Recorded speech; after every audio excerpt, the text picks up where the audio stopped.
Good morning.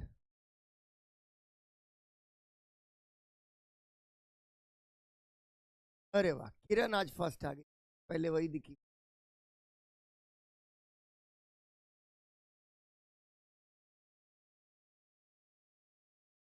आ, और पायल, आरती, पंकज, भैया, स्वाति,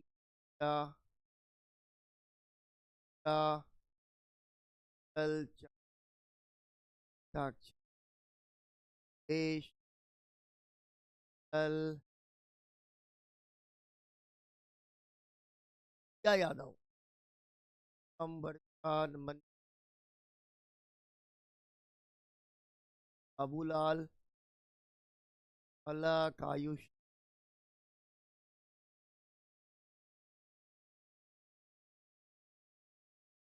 आश।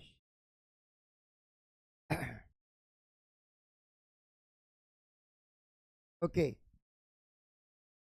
और भी आ जाओ भाई जल्दी। फिर बढ़ेगी क्लास। और आज हम लोग कर ही देंगे भारत आंदोलन, यानी आखिरी बहुत बड़े आंदोलन पर हम लोग यहाँ आज पहुंच जाएंगे।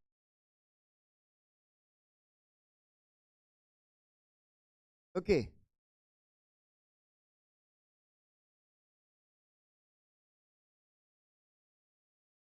बस एक सेकंड, आ जाने दो सबको तो शुरू करें। वॉइस कम है, वॉइस कम है, वॉइस प्रॉब्लम, वॉइस प्रॉब्लम है बच्चे, साउंड का प्रॉब्लम है। हाँ ठीक है ठीक है, रुको पहले साउंड का प्रॉब्लम ठीक करवाएंगे।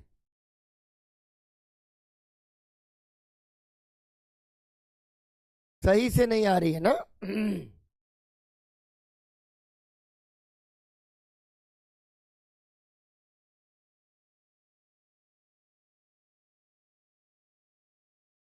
वॉइस का प्रॉब्लम है। अच्छा, अभी देखो, अभी ठीक है, अभी आवाज ठीक आ रही है। अब एक बार फिर से बताओ, अभी ठीक हुई है आवाज? All clear, all good. हाँ, अभी ठीक करवा दिए बेटा, ठीक कर दिए हमारे स्टूडियो पर्सन ने। ऑल क्लियर, वॉइस बढ़ा दो। यस सर, ठीक है। हाँ, अभी नहीं लिखवाया है रवि, अभी कुछ नहीं लिखवाया है। ऑल क्लियर, बहुत बढ़िया। चलो भाई, अब देखो कैसे जो दुनिया की घटनाएं हैं वह कैसे आपके देश को प्रभावित करती हैं, इसकी एक मिसाल समझो।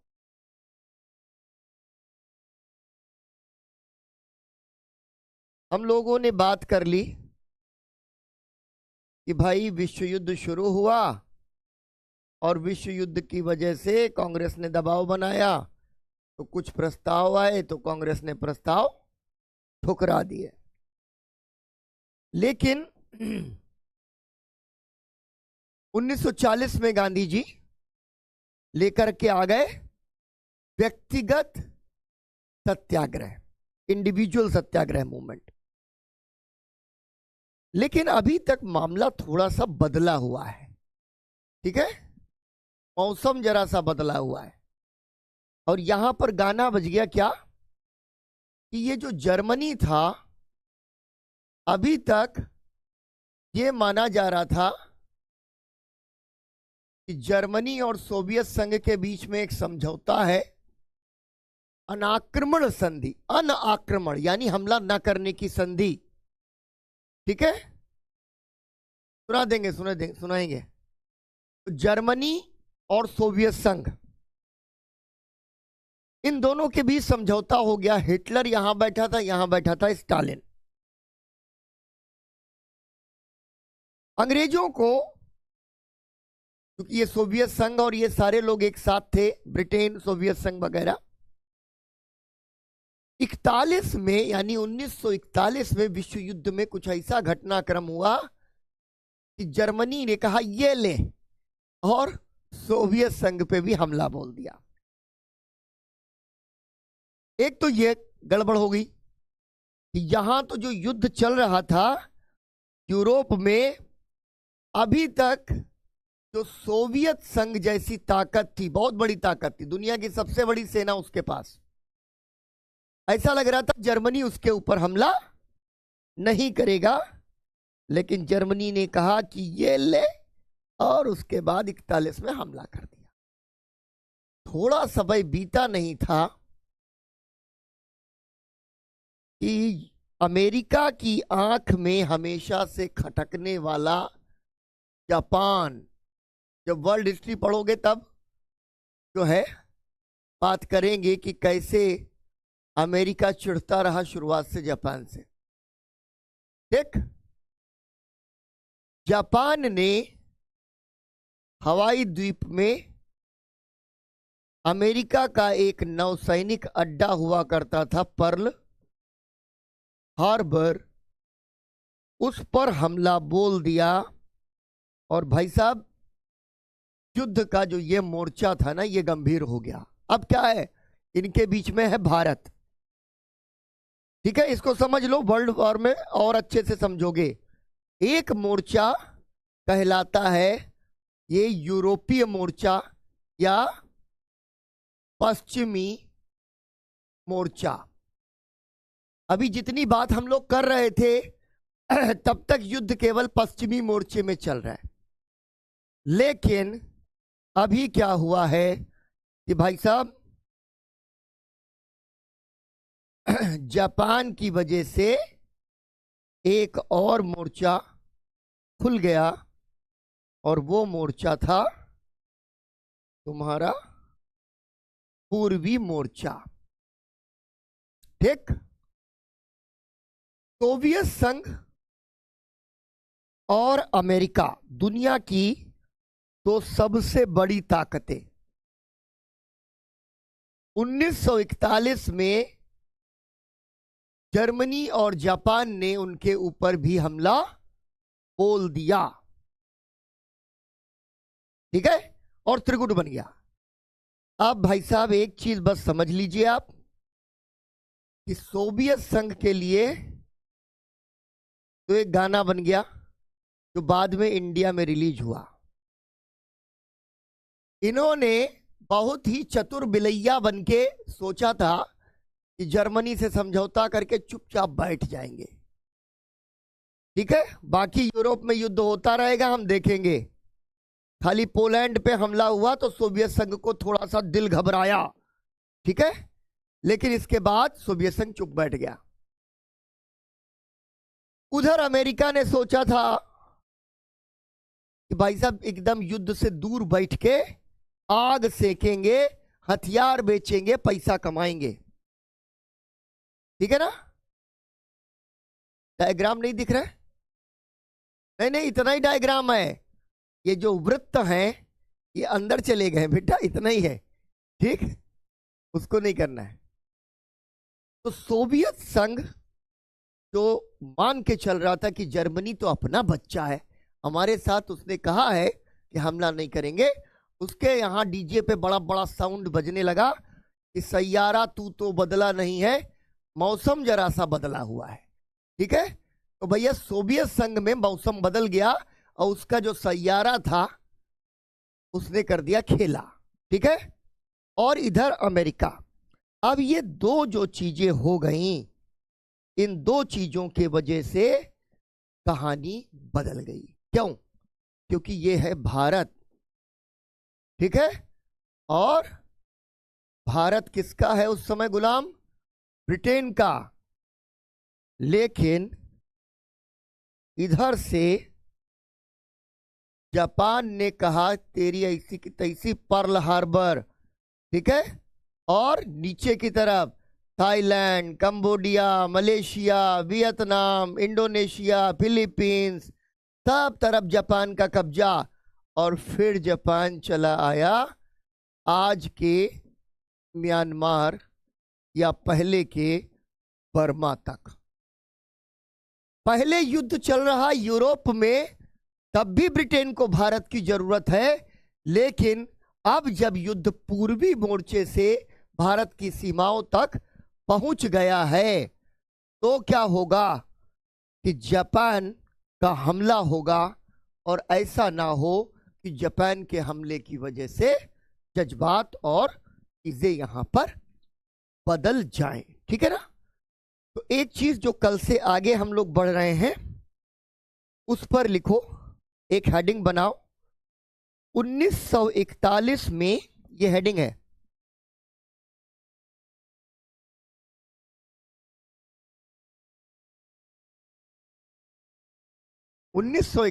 में द्वितीय विश्व युद्ध की बदली हुई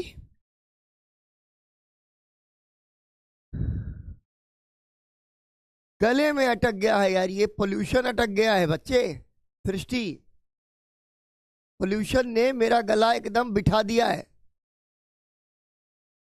अरे दद्दा, वो जो पूर्वी मोर्चा है, जापान दिख रहा है, पर्ल हार्बर दिख रहा है, शिविका, उसके बाद वो वृत्त अंदर है, पूरा गोला। ये नहीं देखना कि भैया ये आधा कहाँ गया वृत्त।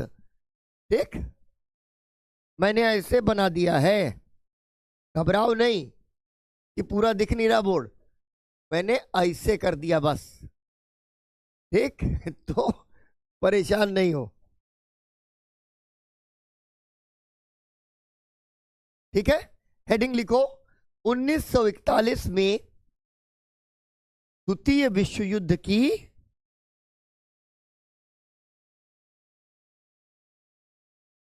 बदली हुई परिस्थितियां।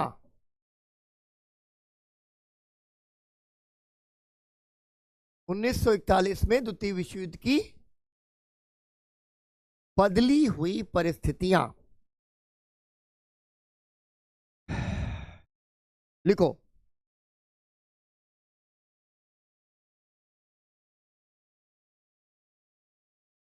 1939 में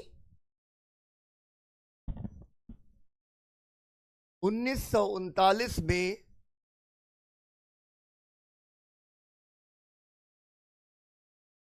विश्व युद्ध की शुरुआत के समय विश्व युद्ध की शुरुआत के समय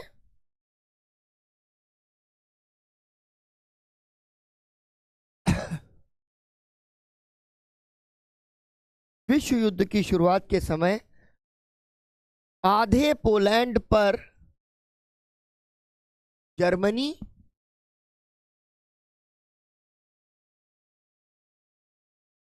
और आधे पोलैंड पर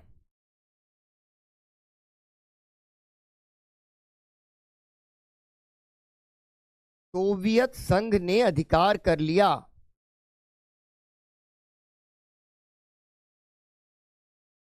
सोवियत संघ ने अधिकार कर लिया।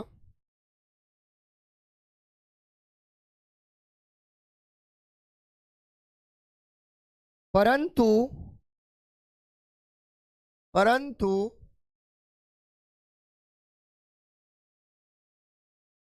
दोनों देशों के बीच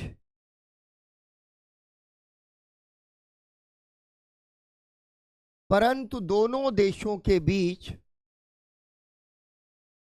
39 बेटा 39। ठीक है, रोहन कह रहा मेरा बर्थडे है। हैप्पी बर्थडे रोहन, खूब शुभकामनाएं बेटा। थैंक यू कोमल। लिखो, परंतु उसके बाद एक अनाक्रमण संधि, अनाक्रमण का मतलब है एक दूसरे पे हमला नहीं करेंगे, एक अनाक्रमण संधि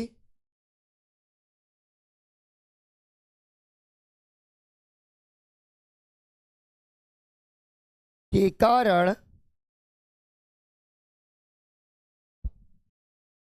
के कारण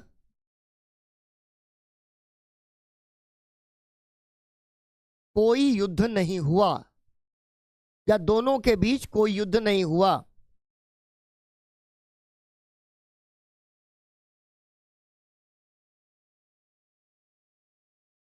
इसी में लिख देना, इसी प्रकार अमेरिका इसी प्रकार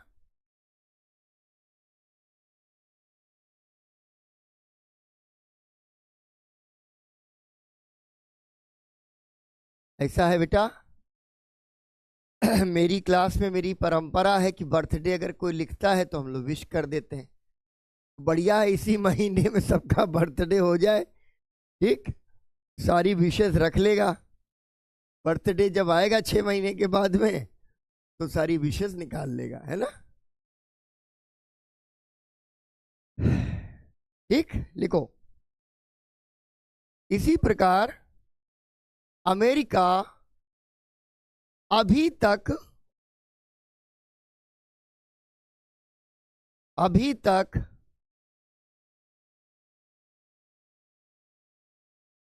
प्रत्यक्ष रूप से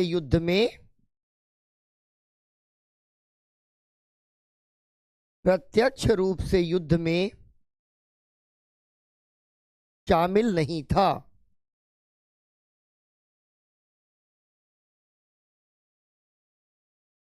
अब अगला पॉइंट लिखो, 1941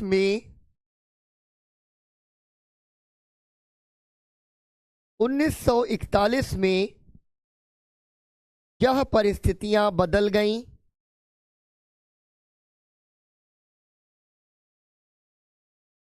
1941 में यह परिस्थितियां बदल गईं।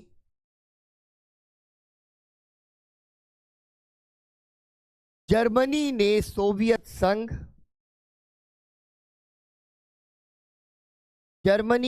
सोवियत संघ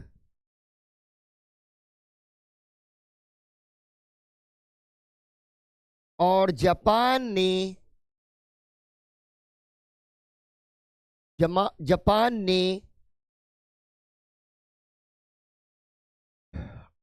अमेरिकी नौसैनिक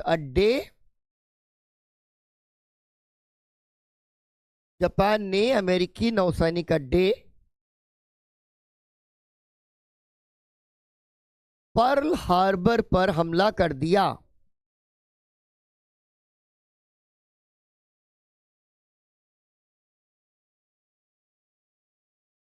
पर्ल हार्बर पर हमला कर दिया।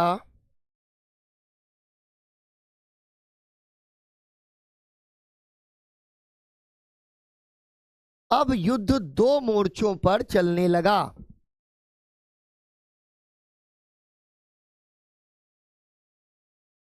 अब युद्ध 2 मोर्चों पर चलने लगा। डैश लगाओ।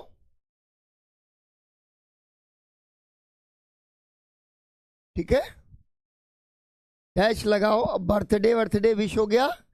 अब थोड़ी देर शांति रहनी चाहिए। डैश लगाओ। पश्चिमी मोर्चा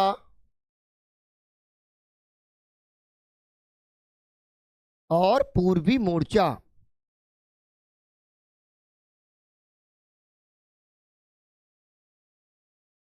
ठीक है, आप देखो, बहुत संक्षेप में बताएंगे, लेकिन अमेरिका कितना चंट चतुर चालाक देश है, इसकी मैं बार बार तुम लोगों को वानगी देता रहता हूं। अमेरिका पर हमला तो हो गया है। सारे देश अभी अमेरिका के पीछे पड़े, क्योंकि अमेरिका के पास पैसा, जिसके पास पैसा बेटा उसी का जलवा। 1941 में क्या हुआ, अमेरिका ने ब्रिटेन को बुलाया, सोवियत संघ भी उसमें शामिल था, और अटलांटिक महासागर में एक पानी के जहाज पर बैठा के ब्रिटेन से कहा गया कि ब्रिटेन, अब तुम्हारा जो है सारा खेला खत्म। द्वितीय विश्व युद्ध के बाद तुम भी औपनिवेशीकरण करोगे। देखना, भी औपनिवेशीकरण, इसका मतलब क्या होता है?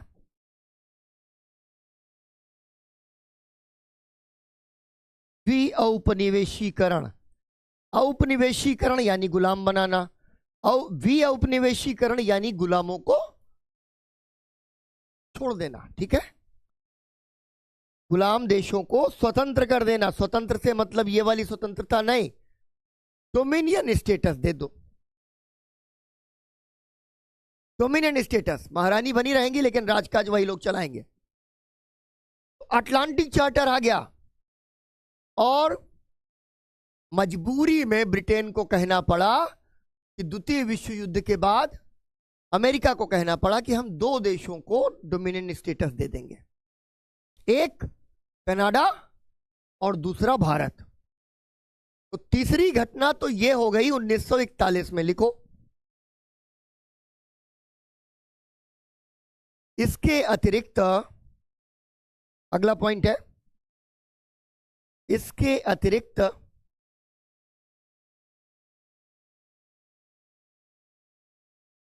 अमेरिका ने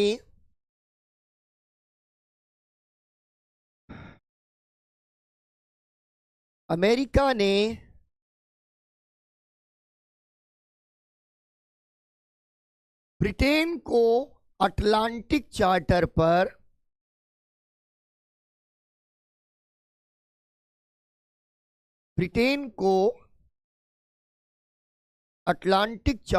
पर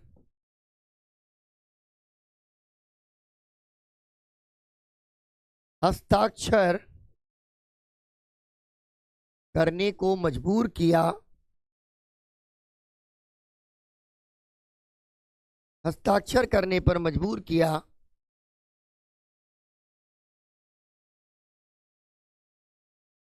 जिसके अनुसार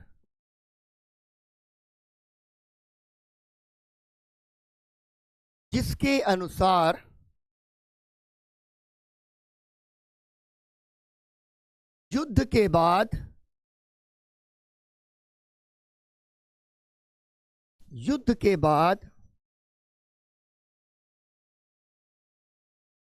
भारत और कनाडा का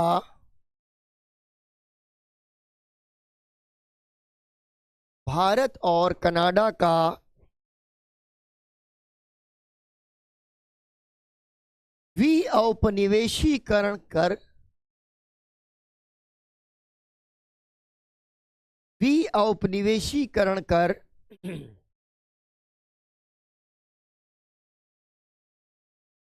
उन्हें डोमिनियन स्टेटस दे दिया जाएगा।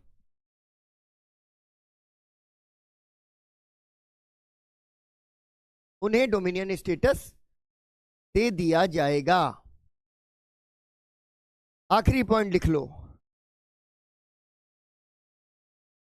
जापान ने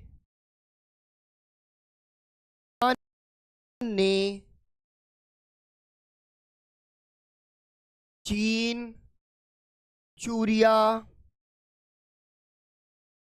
मंचूरिया और कोरिया से होते हुए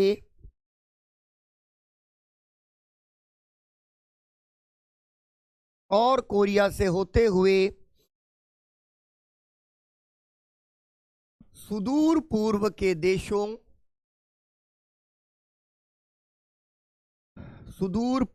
देशों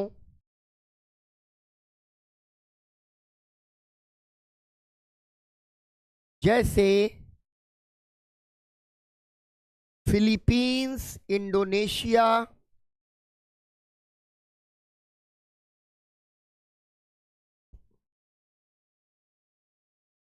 मलाया, आज जो मलेशिया है उसको मलाया कहते थे, मलाया होते हुए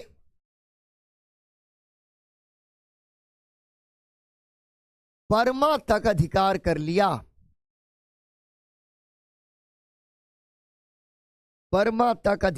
लिया। पूर्ण विराम।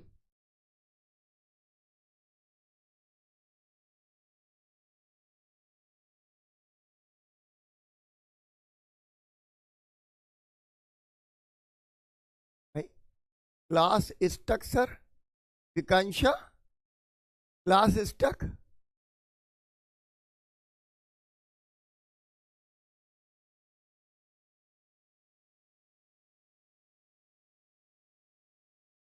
बताएंगे बताएंगे, वो अभी आईएनए की कहानी आएगी, है ना। अच्छा, क्लास चल रही है। चीन, मंचूरिया, कोरिया आदि से होकर सुदूर पूर्व में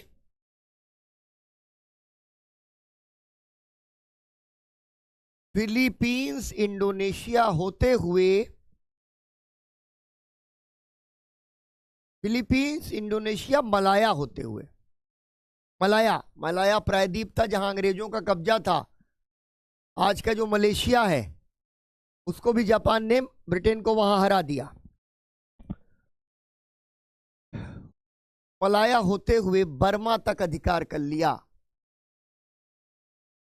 यानी युद्ध अब भारत की सीमाओं तक आ पहुंचा। यानी युद्ध अब भारत की सीमाओं तक आ पहुंचा और अब अंग्रेजों को,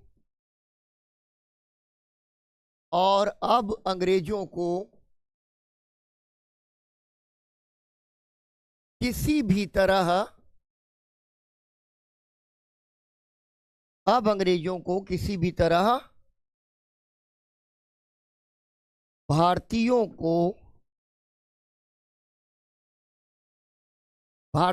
को, सहयोग के लिए मनाना था, सहयोग के लिए मनाना था। अब ये है भाई क्रिप्स। तुम मेरे साथ बनाओगे ये स्टैफोर्ड क्रिप्स। क्रिप्स को बुलाया। क्रिप्स कौन थे? ब्रिटिश संसद के वामपंथी माने जाते थे और इस वजह से ये लोग भारत समर्थक थे। ब्रिटिश सरकार की आलोचना भी कर देते थे। दौड़े दौड़े क्रिप्स के पास गए, बोले क्रिप्स तुम जाओ यार, ठीक है ना, ठीक।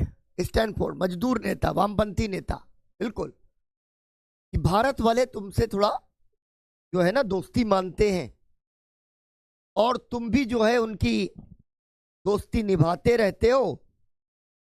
चर्चिल ने कहा कि क्रिप्स को भेजो, किसी तरीके से मनाए, ठीक है। अब यहां पर क्या हुआ कि क्रिप्स भारत आए और भारत आकर के उन्होंने एक घोषणा की। इसको लिखते रहना मेरे साथ। पहली चीज,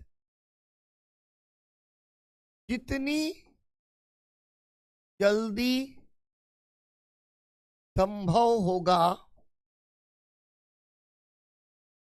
स्वशासन की स्थापना कर देंगे। बात वही आई गई, क्या है? स्वशासन, ठीक है, स्वशासन, वही पुराना। स्वशासन का मतलब क्या है? युद्ध के बाद, युद्ध के बाद डोमिनियन स्टेटस। अबे तुम क्या दे दोगे? तुम्हारा बप्पा अमेरिका जो है तुमको जहाज पे बुला के 2-4 लप्पड़ लगाया है और बोला है कि साइन करो, और तुम्हारे जो है ये चर्चिलवा साइन करके आया है, तो तुम हमको डोमिनियन स्टेटस दे करके क्या मतलब कर लोगे? क्या हमको पता नहीं है क्या? तीसरी चीज कि इसी के साथ साथ एक संविधान सभा बनाएंगे जिसमें रियासतें भी शामिल होंगी। राजा जी के बिना इनका काम नहीं चलता है। इसीलिए जैसे ही कोई समझौते की बात आती है वैसे ही शुरू कर देते हैं वो राजा जी। ठीक। अबे तुम कांग्रेस के नेताओं से बात करो, तुम पॉलिटिकल पार्टीज के नेताओं से बात करो, तुमको बार बार ये राजा क्यों लेके आने हैं? क्योंकि यही राजा हैं जो अंग्रेजों का जासूस है। ठीक। और कांग्रेस राजाओं को पसंद नहीं करती, तो तुम कह रहे हो कि अब हम रजवाड़ों के भी लोग आएंगे।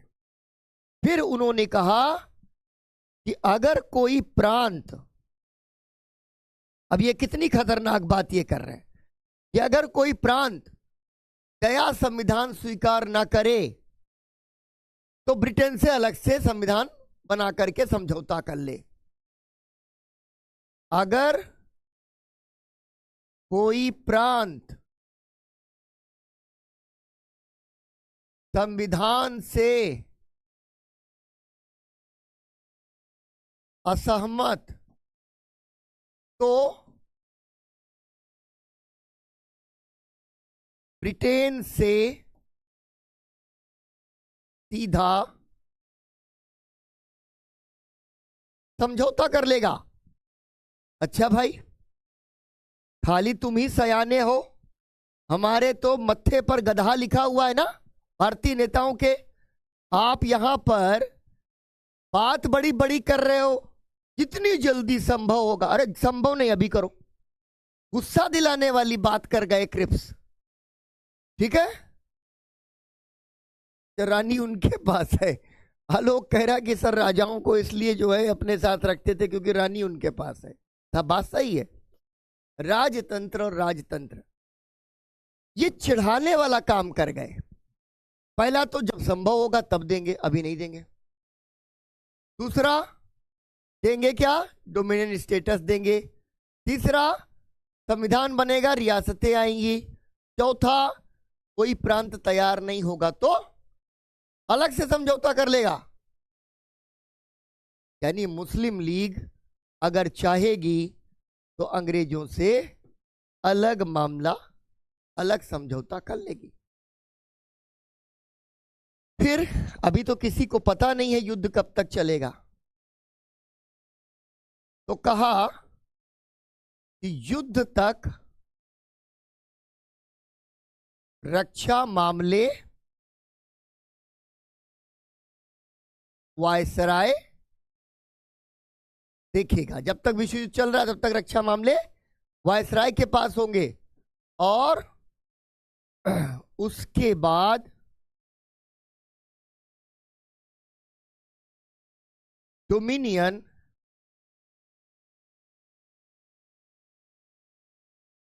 सरकार के पास। ठीक, डोमिनियन सरकार के पास। ठीक है। साथ ही साथ में इन्होंने एक क्लॉज बना दिया फिलहाल ताकत देते हुए, जिसको क्लॉज जो भी कहा जाता, वीटो क्लॉज दे दिया। ठीक है, यानी कि इन सब चीजों के साथ साथ एक तरीके से वायसराय को वीटो पावर भी दे दी। यानी कि इतने असुरक्षित हैं, उल्लू बनाने निकले हैं। ठीक है, उल्लू बनाने निकले हैं। ऐसे कहा कि चले जाओ, वहां डोमिनियन स्टेटस वाला केक रखा है। अब छोटा बच्चा है, सोच रहा है कि अभी तो हमको केक मिलेगा।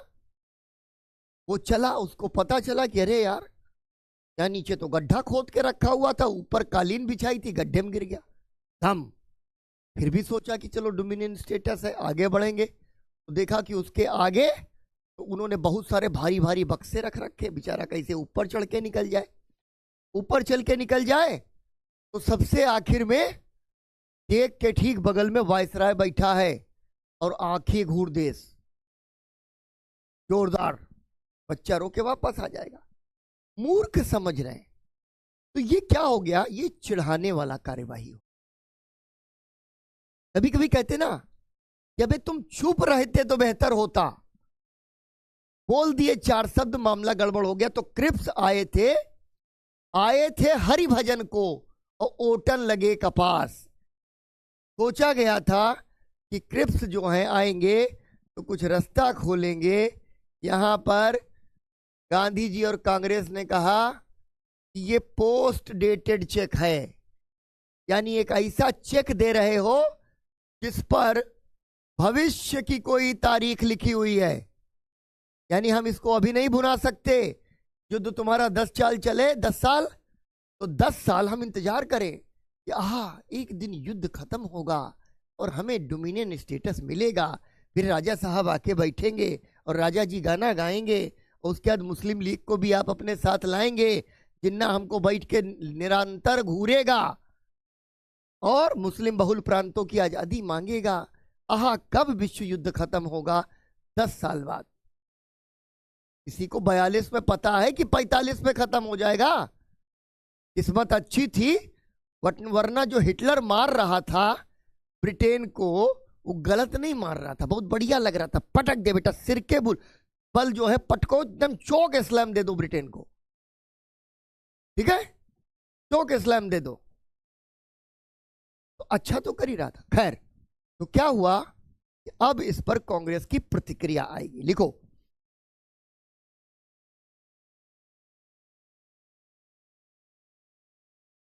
ठीक है, अभी बात होगी रोहन।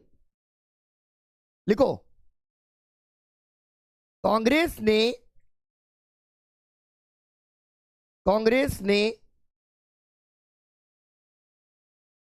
क्रिप्स मिशन को ठुकरा दिया।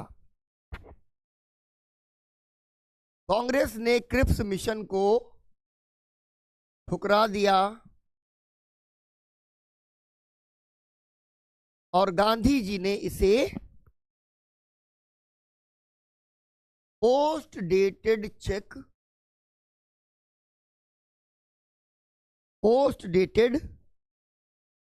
चेक कहा।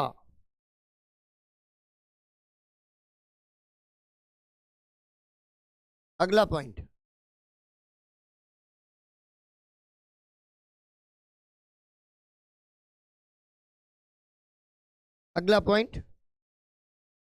परंतु युद्ध अब भारत की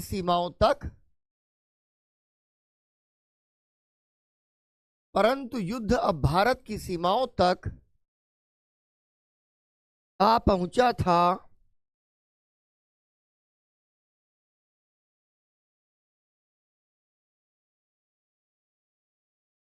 बर्मा और मलाया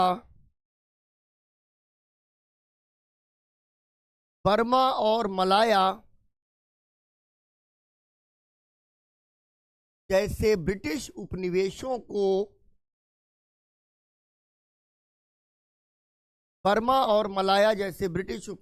को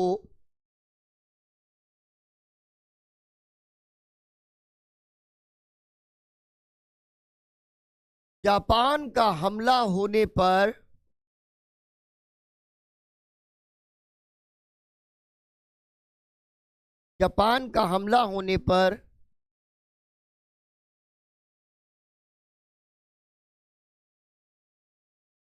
अंग्रेज, बिल्कुल विकांक्षा, इनका एक ही काम था, भारतीय आपस में लड़ जाएं, आपस में लड़के मर जाएं, फूट डालो राज करो, ठीक।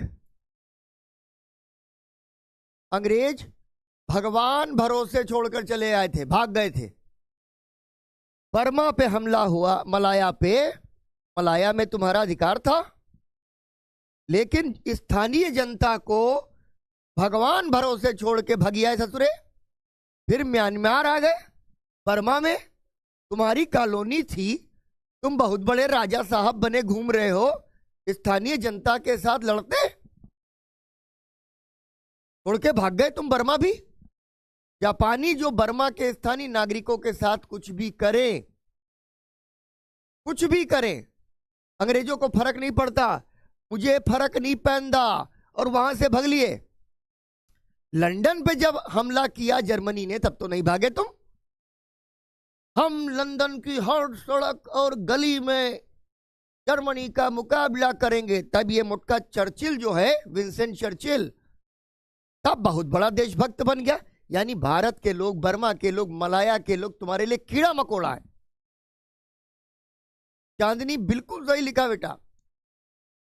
ये आधुनिक भारत का इतिहास पढ़ के तुमको यह समझ में आता है, जैसे कृष्ण ने द्रौपदी से कहा था कि अगर इतना बलिदान नहीं होता तो आने वाली पीढ़ियों को धर्म का मूल्य समझ में नहीं आता। तो अगर यह जो है स्वतंत्रता का संग्राम नहीं होता, ठीक है, तो हम पता नहीं आज किस दशा में पड़े होते। और यहां क्या चल रहा है, देख नेहरू को गाली, देख गांधी को गाली, और फिर दंगल करवा दो सुभाष और उनका, सरदार पटेल और फलाना ढिकाना सबको आपस में लड़वा दो। जो अंग्रेज हमको कर रहे थे वही अभी हम अपने लोगों के साथ करने लग गए।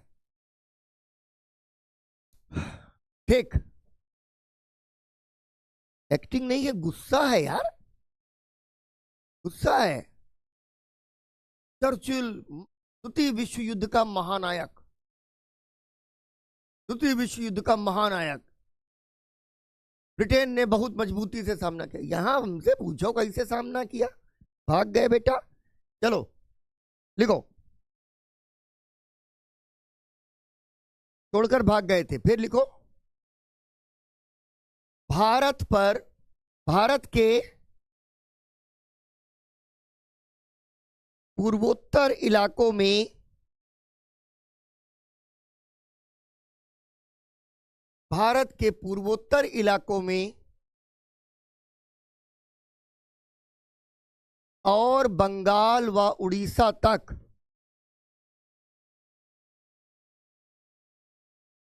बंगाल और उड़ीसा तक अंग्रेजों ने नहरों का पानी बहा दिया।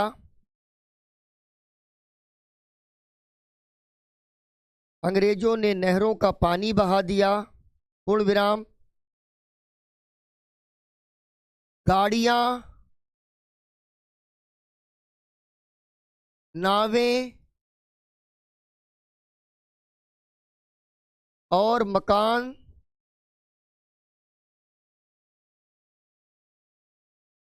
सरकारी कब्जे में ले लिए। सरकारी कब्जे में ले लिए क्यों? नहरों का पानी क्यों बहा दिया? नावें क्यों जब्त कर ली? और गाड़ियां क्यों जब्त कर ली? गाड़ियां नष्ट भी करने लगे। भाग रहे हैं छोड़ के। अब हम तो रहे भाग, जापानी आएंगे, सबकी गाड़ी पे कब्जा करेंगे, हमको दौड़ा के पकड़ लेंगे, तो गाड़ी फूंक दो। अच्छा, कुछ छूट गया है? सर, हमला होने पर अंग्रेजों के बाद, नहीं, अंग्रेज भगवान भरोसे, स्थानीय जनता को भगवान भरोसे छोड़कर भाग गए, लिखवा दिया था विकांशा। ठीक है, ठीक है। गाड़ियां थी बेटा, और क्या, पूरा काल की बात नहीं कर रहे हैं, 1942 की बात कर रहे हैं। तो क्या है यहां पर, गाड़ियों में आग लगा दो ताकि हमारा पीछा ना कर पाए, सड़कें खोद दी ताकि सड़कों में अवरोध खड़े हो जाएं, नावें जब्त कर ली, नष्ट कर ली, और नहरों को खोल दिया ताकि पानी ना रह जाए, तो ऐसा ना हो नदी से जब पानी चले आवे, स्थानीय जनता जिए चाहे मरे। यानी ये अंग्रेज भग गए। ठीक है, सरकारी कब्जे में ले ली। जापान के भारत पर आसन्न हमले, आसन्न का मतलब होने वाले हमले,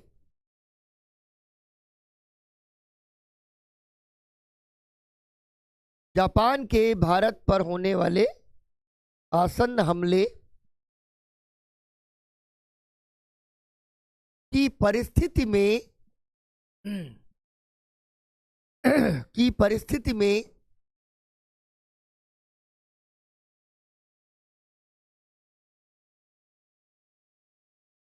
एक ही उपाय बचा था,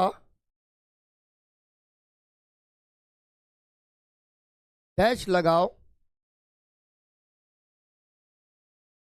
अंग्रेजों भारत छोड़ो, तो छोड़ के तो तुम भाग ही जाओगे, इसलिए भैया छोड़ दो, हमसे जैसे संभव होगा हम जापान से लड़ लेंगे। ठीक है, अंग्रेजों भारत छोड़ो। इसी में आखिरी पॉइंट लिखो, युद्ध के खर्च से, युद्ध के खर्च से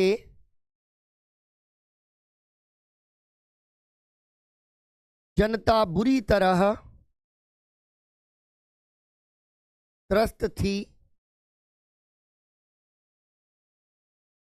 युद्ध के खर्च से जनता बुरी तरह त्रस्त थी।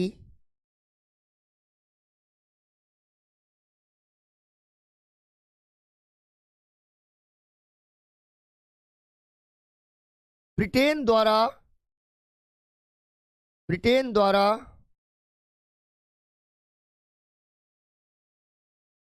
विश्व युद्ध में खाद्यान्न, ब्रिटेन द्वारा विश्व युद्ध में खाद्यान्न आपूर्ति के चलते,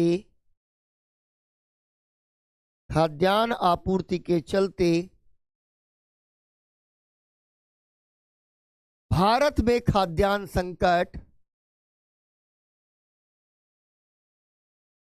पैदा हो गया था। 1943 का बंगाल अकाल, अकाल पड़ गया साल भर के बाद। ठीक है,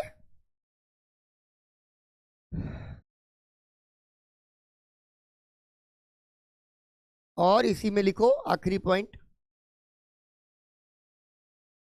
महंगाई चरम पर, ये खाद्यान्न का संकट उत्पन्न हो गया था, महंगाई अपने चरम पर पहुंच गई थी और जनता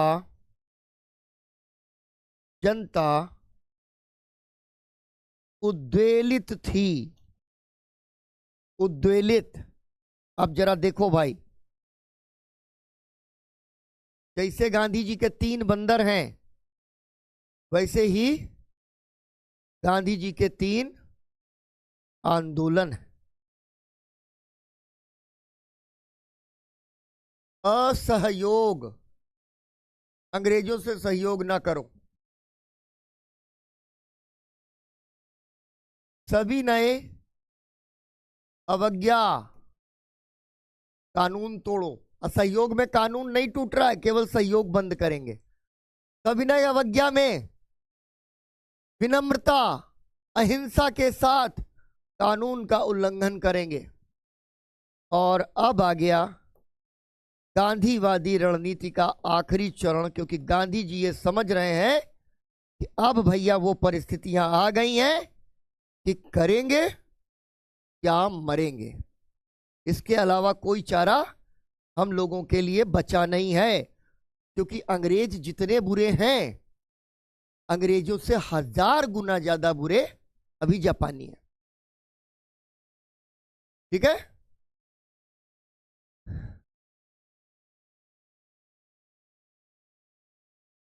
राजस्थान में सर्दी बहुत है पवित्रा, और दिल्ली की सर्दी पर तो गाना बन गया। हम कैसे माने, हम पढ़े लिखे लोग हैं, हम तो बॉलीवुड के गाने में अगर गाना बनेगा तभी मानेंगे कि राजस्थान में ज्यादा सर्दी पड़ती। गाना तो दिल्ली की सर्दी पर पड़ा है, तो राजस्थान की सर्दी हम लोग नहीं मानेंगे, है ना। ठीक,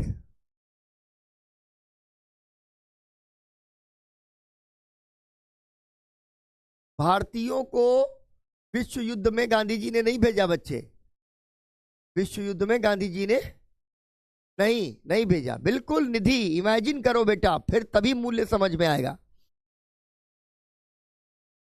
ठीक है, सरकार को पहले कह दिया जाता था कि नमक कानून तोड़ने जा रहे हैं, अब आओ तुम मारो पीटो कुछ करो, हम कानून तोड़ेंगे।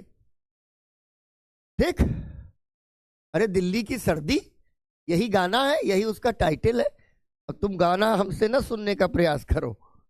ठीक है, वो तो मैं इसकी पवित्रता को जो है ना थोड़ा खींच रहा था। ये कह रही सर राजस्थान में बहुत सर्दी पड़ रही, 8:30 का टाइमिंग रख लीजिए। तो गांधी जी के आंदोलन के 3 चरण हैं।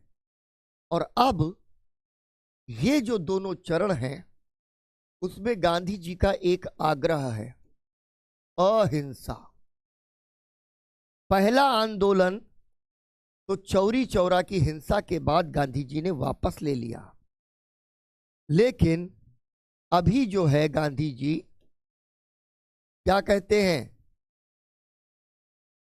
बंबई में एक बड़ा मैदान है जहां ग्वाले अपने मवेशी जो है बांधते थे, तो ग्वाले जो है बांधते थे, तो उस मैदान को कहा जाने लगा ग्वालिया टैंक।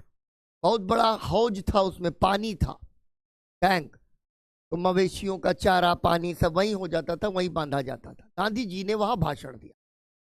गांधी जी जानते हैं कि अंग्रेज असहयोग आंदोलन के समय कंफ्यूज हो गए, कन्फ्यूजिया गए, सविनय अवज्ञा के समय भी कन्फ्यूजिया गए कि गांधी को गिरफ्तार करें कि ना गिरफ्तार करें। ठीक है, करें या ना करें।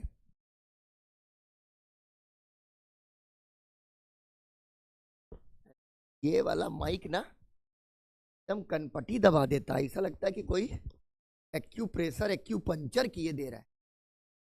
ठीक, भारत छोड़ो में गांधी जी ने ग्वालिया टैंक में, ये पता था गांधी जी को कि अंग्रेज इस बार गलती नहीं करेंगे क्योंकि विश्व युद्ध भी चल रहा है, ब्रिटिशर्स आर डेस्परेट। अब वो डेस्परेशन में तुरंत आंदोलन को कुचलेंगे। तो गांधी जी ने एक प्रसिद्ध भाषण दिया, करेंगे या मरेंगे। और उसमें गांधी जी ने साफ साफ कहा कि मैं तुम्हें एक मंत्र देता हूं, प्रत्येक व्यक्ति यह मंत्र धारण कर ले। ठीक है, धारण कर ले कि अंग्रेजों के खिलाफ इस संघर्ष में आप जैसे भी चाहे प्रतिरोध करें, लेकिन एक ही मंत्र है, करेंगे या मरेंगे, करो या मरो। मान लो मैं गांधी जी हूं, खुशी नहीं संजय, मैं तुमको नारा दूं, बच्चों अब भारत को तुरंत आजादी चाहिए, करो या मरो, तो क्या कहोगे? ये देखो जरा सर को, कह रहे करो या मरो, यानी हम लोग करें चाहे मरें, ये अपने ऊपर कोई जिम्मेदारी नहीं ले रहे। तो डू और डाई का हिंदी ट्रांसलेशन करो या मरो नहीं, करेंगे या मरेंगे हो। ठीक है, यानी हम भी करेंगे यार, ऐसा नहीं तुम इस कह रहे हैं कि करो या मरो, हम भी मरेंगे, हम भी करेंगे। ठीक है, चलो अब क्या हुआ है कि इन परिस्थितियों के बीच से निकल आता है भारत छोड़ो आंदोलन। ठीक है, ना लिख लो फिर आगे बढ़े, क्योंकि यहां से हिंसा अहिंसा के प्रश्न पर मेंस के हिसाब से थोड़ी अंडरस्टैंडिंग आपकी बनवाता हूं, ताकि सवाल कभी बने तो आप उसको अच्छे से हैंडल कर लो। बाकी तो सब कहानी एक जैसी। लिखो लिखो, भारत छोड़ो आंदोलन, हेडिंग बना दो, भारत छोड़ो आंदोलन।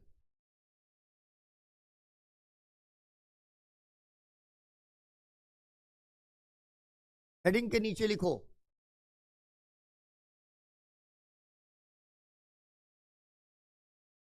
यह गांधी जी का, यह गांधी जी का अंतिम जन आंदोलन था।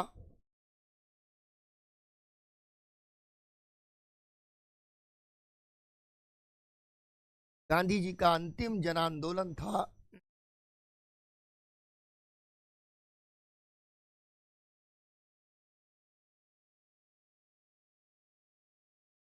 असहयोग का अर्थ था,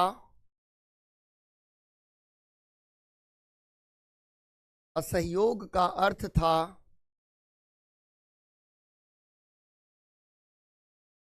अंग्रेजों से असहयोग। या अंग्रेजों से सहयोग ना करना, पूर्ण विराम। असहयोग का अर्थ था अंग्रेजों से सहयोग ना करना, पूर्ण विराम। सविनय अवज्ञा, सविनय अवज्ञा में खुलेआम,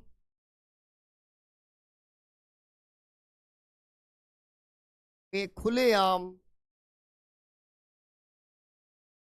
ब्रिटिश कानूनों की धज्जियां उड़ाई गईं,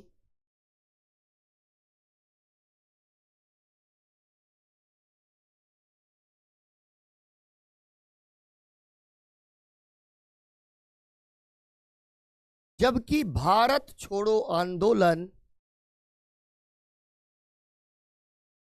जबकि भारत छोड़ो आंदोलन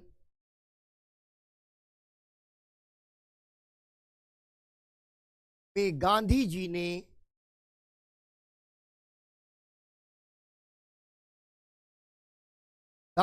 ने हर संभव तरीके से, हाँ माधवी बताओ बेटा, दूसरी बार तो उसमें लिख दो भारत छोड़ो आंदोलन की शुरुआत, ठीक हो जाएगा। ठीक है, भारत छोड़ो आंदोलन की शुरुआत, तो उसकी सब हेडिंग बन जाएगी, ठीक। लेकिन लिख दो इसको, हर संभव तरीके से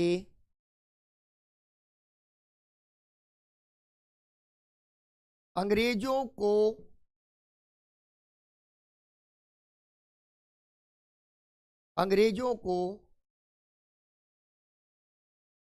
भारत छोड़ने के लिए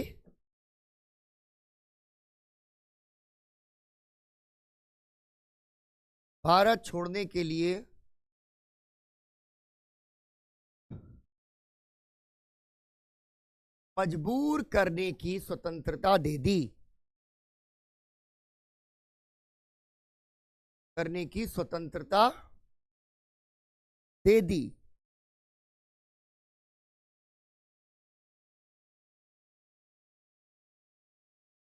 अगला पॉइंट लिखो,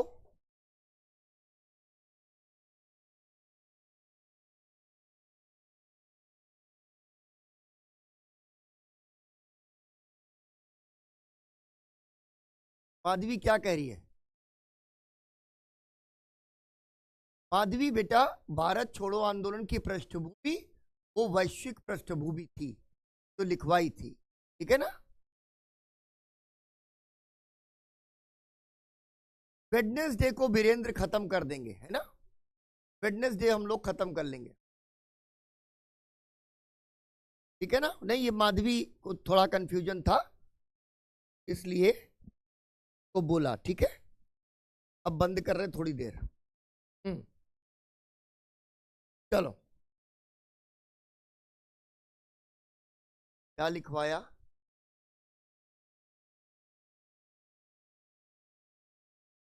फिर से खोलना पड़ेगा, क्या हमने बोला बोला था, बताओ जरा क्या बोला था, एक बार बताओ।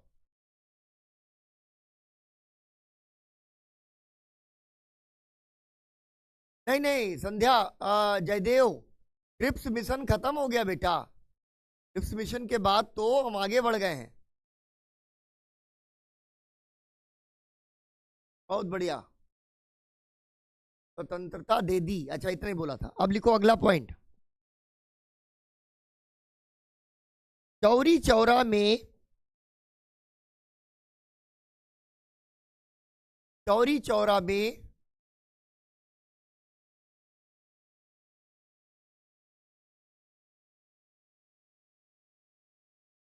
हिंसा के बाद गांधी जी ने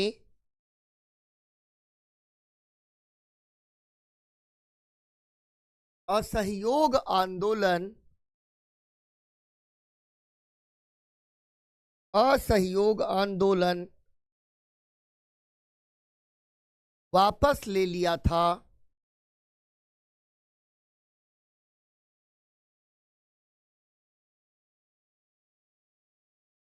असहयोग आंदोलन वापस ले लिया था। सविनय अवज्ञा आंदोलन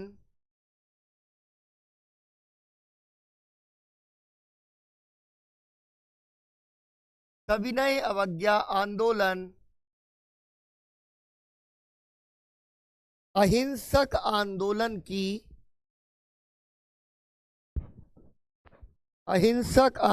की मिसाल बन गया।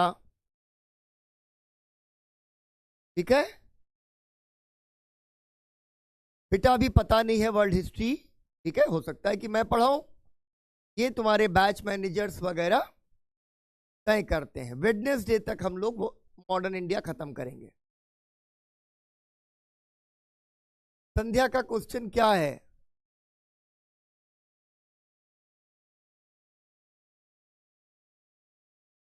वेदिका,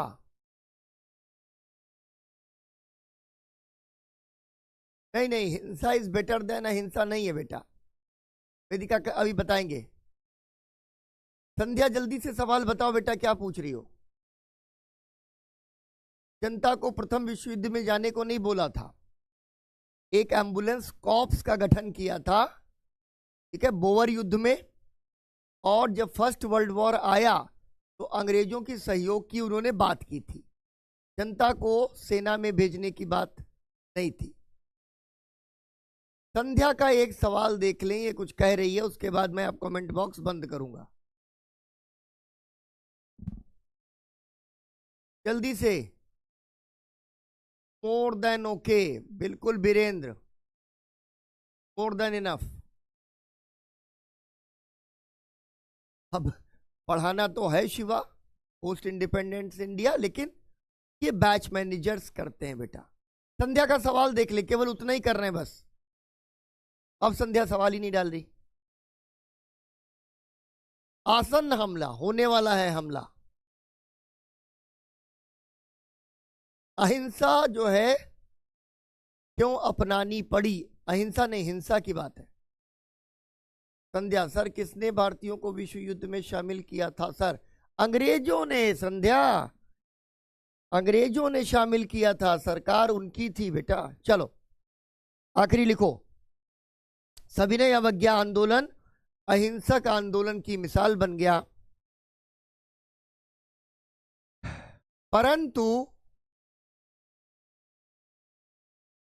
भारत छोड़ो आंदोलन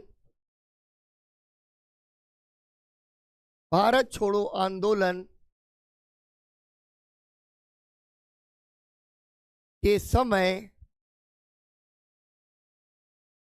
भारत छोड़ो आंदोलन के समय गांधी जी ने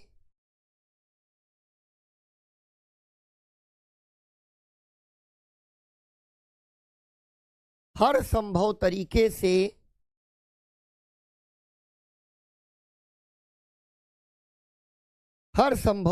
से विरोध की अनुमति दी।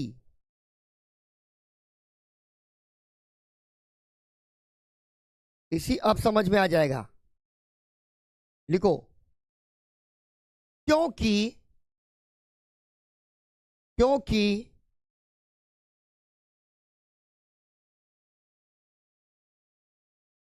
अंग्रेज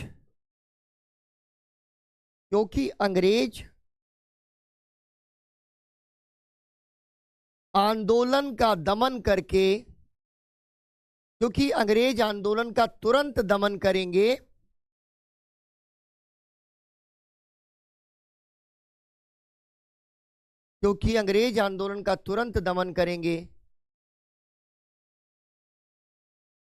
जनता नेतृत्वहीन हो जाएगी। दमन करेंगे, पूर्ण विराम, जनता नेतृत्वहीन हो जाएगी, पूर्ण विराम।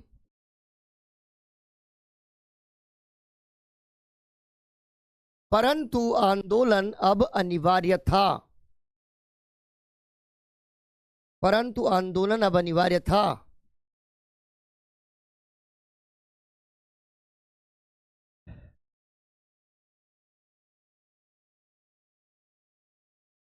जनता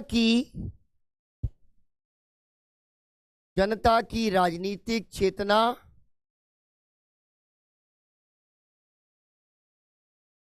और बलिदान क्षमता, जनता की राजनीतिक चेतना और बलिदान क्षमता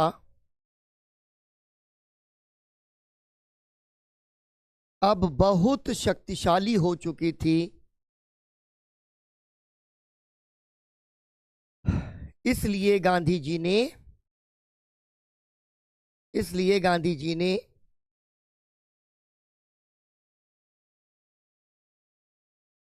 यह रियायत दे दी।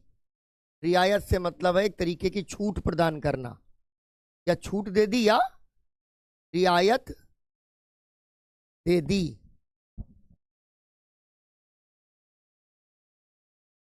पूर्ण विराम।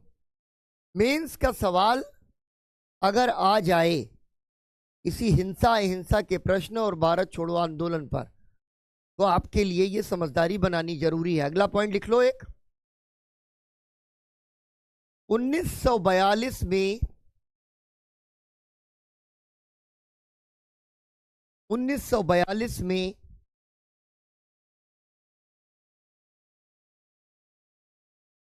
गांधी जी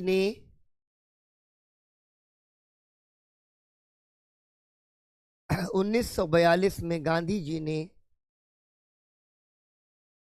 हरिजन नामक समाचार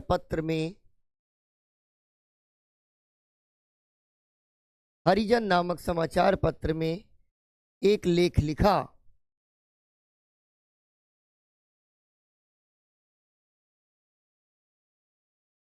उन्होंने कहा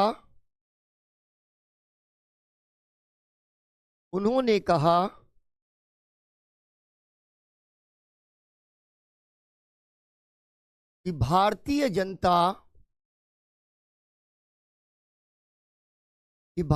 जनता को अब दबा कर नहीं रखा जा सकता। ठीक है, दबा कर नहीं रखा जा सकता, और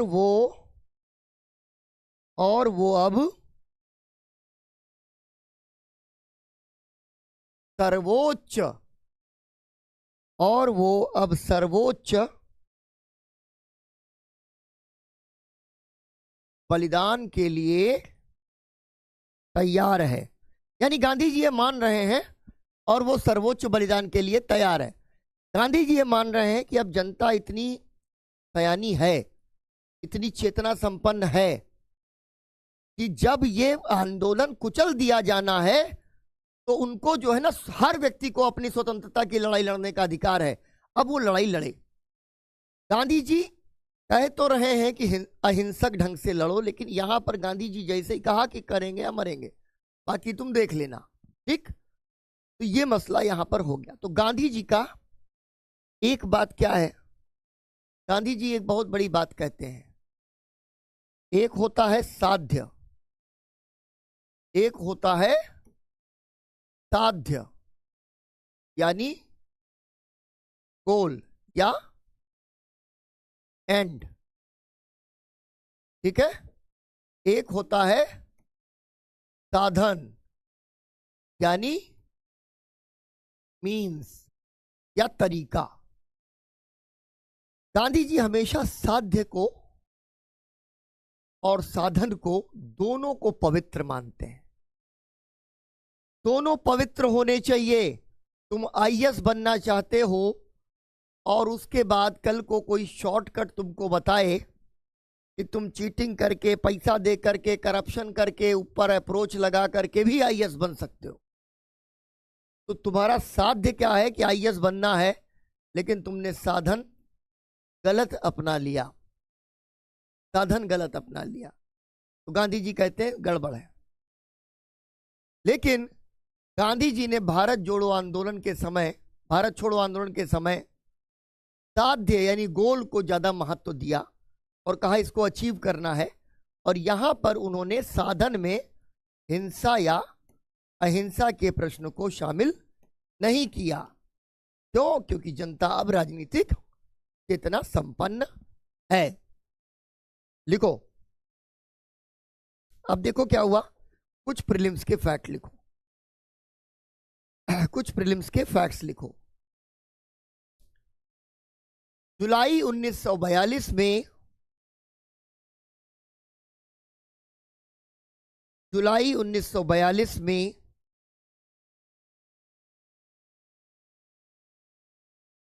कांग्रेस की वर्धा बैठक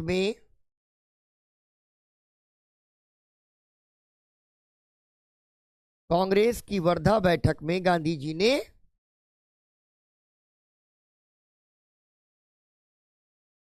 ने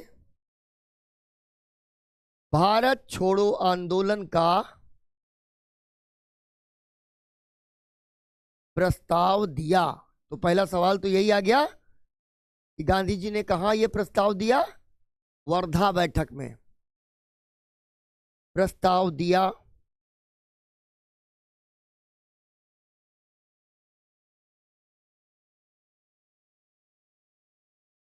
नेहरू वगैरह अभी कह रहे थे ये सब मत ना किया जाए, क्योंकि हिटलर इस समय चरम पर चल रहा है। और कई सारे सदस्यों ने कहा कि नहीं, अभी ऐसा ना किया जाए। लेकिन गांधी जी ने कहा कि नहीं, ऐसा करना अभी जरूरी है। जब विरोध चलता रहा तो गांधी जी ने एक बड़ा फेमस जो है बात कही। गांधी जी नाराज हो गए। उन्होंने कहा कि अगर आप लोग ये नहीं करना चाहते हो कांग्रेस से, तो मैं देश की बालू से कांग्रेस से भी बड़ा आंदोलन खड़ा कर दूंगा। आप सबकी सिट्टी पिट्टी गुम हो गई। सारे लोगों ने समझ लिया कि बाबा कुछ बड़ा सोच के बैठे हैं। जैसे सविनय अवज्ञा आंदोलन के समय नमक समझ में नहीं आया था, वैसे ही ये भी समझ में नहीं आया। ठीक है, अगला पॉइंट लिखो। कुछ सदस्यों द्वारा, क्योंकि स्टेटमेंट बेस्ड क्वेश्चन आजकल आ जाते हैं, इसलिए मैं लिखवा रहा हूं। कुछ सदस्यों द्वारा प्रस्ताव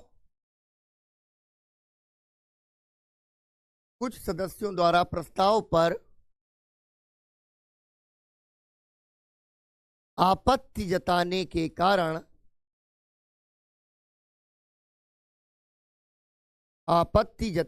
कारण गांधी जी ने कहा, डैश लगाओ, डबल कोट शुरू करो।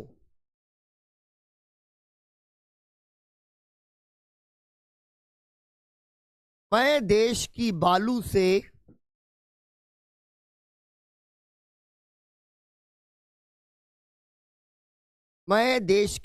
से ही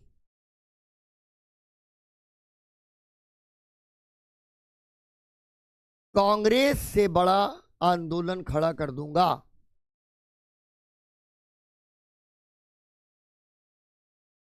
ठीक है, डबल कोट क्लोजेस हेयर, बंद कर दो। अगला पॉइंट, 8 अगस्त 1942 को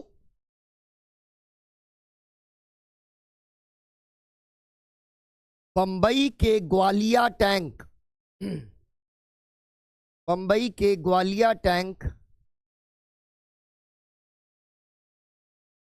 में भारत छोड़ो आंदोलन पास हुआ, भारत छोड़ो प्रस्ताव पास हुआ।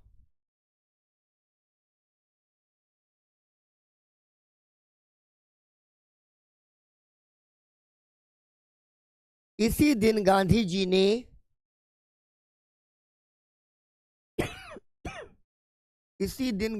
ने अपना प्रसिद्ध भाषण दिया,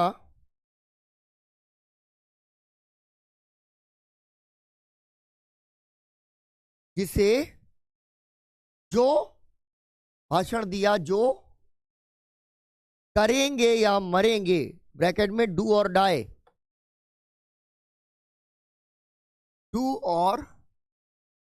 डाई, के नाम से प्रसिद्ध है। जो डू और डाई के नाम से प्रसिद्ध है।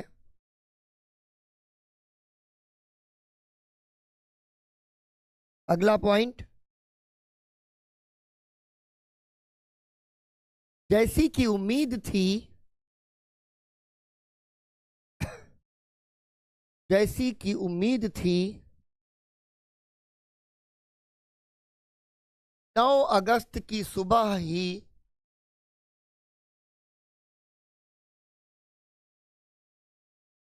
9 अगस्त की सुबह ही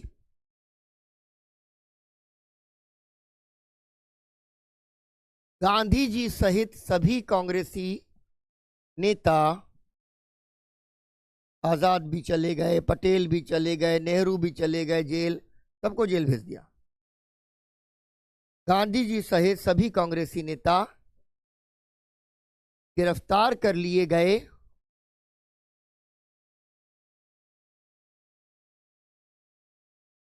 पूर्ण विराम।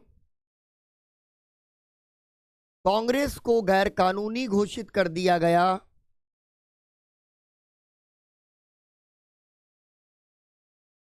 कांग्रेस को गैर कानूनी घोषित कर दिया गया।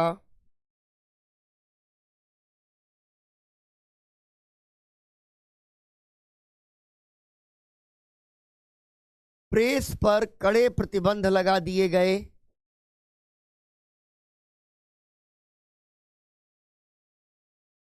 प्रेस पर कड़े प्रतिबंध लगा दिए गए।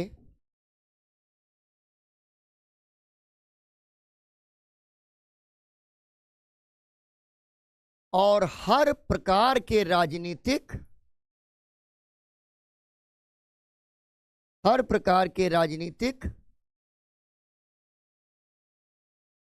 कार्य को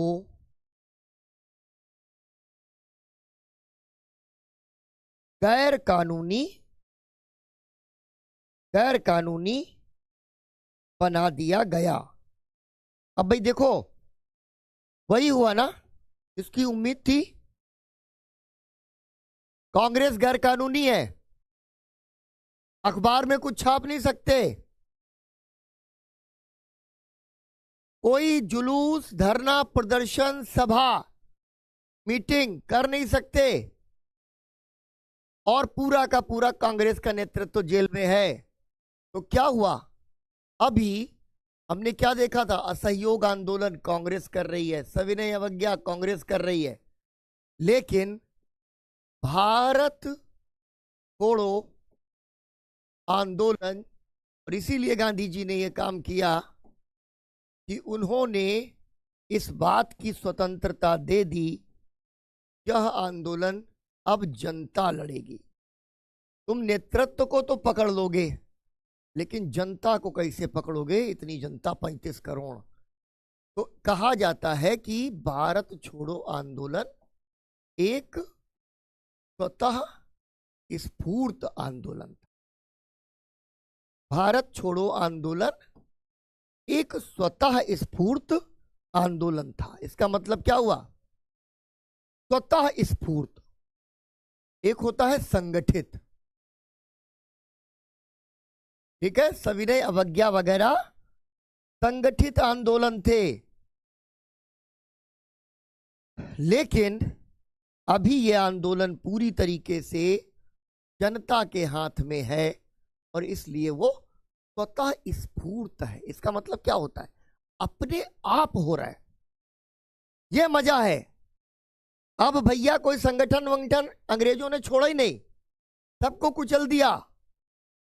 बिल्कुल इंटेलिजेंट थे बेटा। तो अब क्या है? स्वतः स्फूर्त, पूरा जनता जैसे ही नेतृत्वहीन हो गई, वैसे ही स्वतः स्फूर्त आंदोलन चल गया। अब तो भैया जनता है। जब जनता है तो फिर जनता जो है अपनी तरीके से जहां जैसे समझ में आ रहा, लेकिन जनता पागल भीड़ नहीं है। अब जनता स्वाधीनता संग्राम की सेनानी है। इसलिए सब करते हुए भी अब जनता के पास भी इंटेलिजेंस है कि कैसे करना है, कैसे लड़ना है। ठीक है। तो यहां पर जब स्वतः स्फूर्त हो गया और सरकार एकदम कुचले दे रही, दबाए दे रही है, ठीक है, तो क्या होगा? यहां पर गांधीवादी आंदोलनों के अंदर भूमिगत आंदोलन शुरू हो गए। भूमिगत का मतलब यह नहीं है कि फावड़े से मिट्टी खोदी और भूमि के अंदर गत हो गए, जमीन के अंदर से नहीं कर रहे, छुप के कर रहे हैं, ठीक है, छुप के बुरी तरह कुचल देते। गांधी जी अगर पहले ये काम करते तो कुचल देते, जनता भाग लेती। अब जनता तेज हो गई है, तेजा हो गई है, ठीक है ना।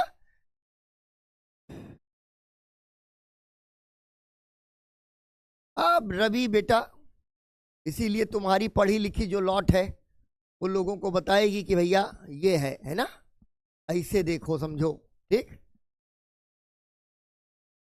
भाई दोनों का योगदान है संजू, दोनों का योगदान है बेटा। लेकिन दुनिया के तमाम देश जो हिंसा से आजाद हुए, केवल हिंसा से, वो आजादी के बाद भी हिंसक बने रहे,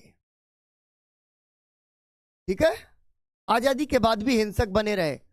और जब हिंसा हुई तो उस हिंसा में आपस में उन्होंने लड़के खत्म कर लिया अपने आप को।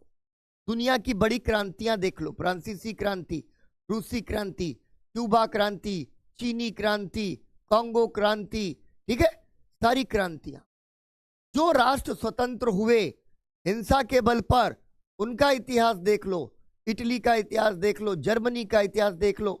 और उसके बाद जो ऐसे देश आजाद हुए जिन्होंने हिंसा का मार्ग अपनाया, जैसे पाकिस्तान, दंगे करा के जिन्ना ने पाकिस्तान लिया, आज पाकिस्तान बर्बाद हो गया, ठीक है। बांग्लादेश इसलिए लंबे समय तक थोड़ा आबाद रहा क्योंकि उसने पाकिस्तान के विचार का विरोध किया और भारतीय राजनीति के करीब रहा, ठीक है, समझ रहे हैं। गांधी ने क्या किया कि जनता का टेम्परामेंट डेमोक्रेटिक और नॉन वायलेंट बना दिया। अभी हमारे बीच में झगड़ा हो तो हम ये नहीं कहेंगे क्या बेटा लाओ लाठी जरा देख लेते हैं, कहते भी हैं लोग, लेकिन सामान्य तौर पर क्या होगा कि हम लोग बातचीत का रास्ता खुला रखते हैं, ठीक है ना। एक बहुत बड़े डॉक्टर हैं, एक छोटी सी कहानी सुना दूं तुमको जिससे तुमको समझ में आ जाएगा हिंसा और अहिंसा का प्रश्न। भारत में पहला लिवर प्रत्यार्पण करने वाले, लिवर ट्रांसप्लांटेशन, जो डॉक्टर हैं, ये उनकी कहानी है। उन्होंने कहा कि मेरी जो टेबल है जहां मैं पेशेंट देखता हूं, उस पर गांधी जी की एक मूर्ति रखी है। तो उनके एक पेशेंट आए, लिवर ट्रांसप्लांट करवाना चाहते थे, तो उन्होंने गांधी जी की फोटो देखी, मूर्ति देखी, तो उन्होंने कहा अच्छा तो आप गांधी जी को मानते हैं? तो डॉक्टर साहब ने कहा जी हाँ मैं गांधी जी को मानता हूं। तो बोले कि पहले मैं भी मानता था। तो डॉक्टर साहब ने कहा था मानता था का मतलब अब नहीं मानते हैं? बोले अब नहीं मानते। तो बोले अब किसको मानते हैं? तो उन्होंने किसी किसी का नाम लिया, अब उनको मानते हैं। थोड़ा हिंसा वाला मामला था उनका, ठीक है, उनका मामला था। फिर वो जो सज्जन आए थे पेशेंट, वो थोड़े उतावले हो रहे थे, सर लिवर ट्रांसप्लांट करवाना ही है और लिवर बिल्कुल काम नहीं कर रहा है और बेकार हो गया है, ये हो गया वो हो गया। तो डॉक्टर साहब उनको बता रहे थे कि भाई liver transplantation is a complicated business, time लगेगा, रिसोर्सेज लगेंगे, हमें चेक करना पड़ेगा कि कौन सा लिवर आपको लगाया जाए, कौन सा नहीं लगाया जाए, क्योंकि ऐसा नहीं है कि कोई ये लिवर लगा के हम आपके फिट कर देंगे और लिवर चल जाएगा। कभी कभी होता क्या कि लिवर लगाया आदमी टें। तो उन्होंने कहा डॉक्टर साहब कोई भी किसी भी कीमत पर आप हमारा लिवर ट्रांसप्लांट कर दीजिए, किसी भी कीमत पर, ठीक। तो डॉक्टर साहब ने कहा कि मैं आपको कुछ बताना चाहता हूं।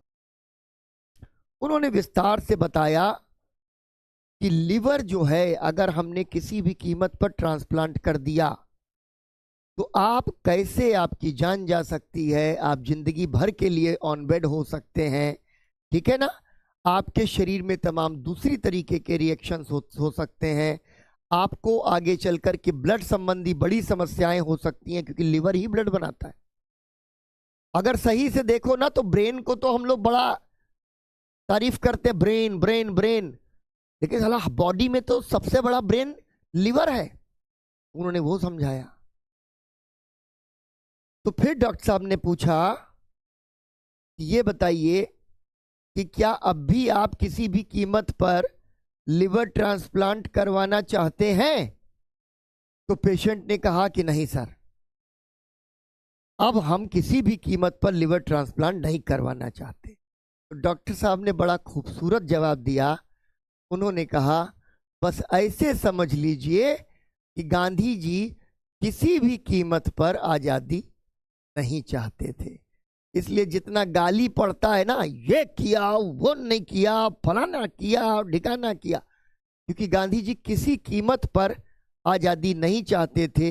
वो चाहते थे कि हमको जब आज़ादी मिले तो दुनिया भर में हमारा नाम हो, और ये हुआ।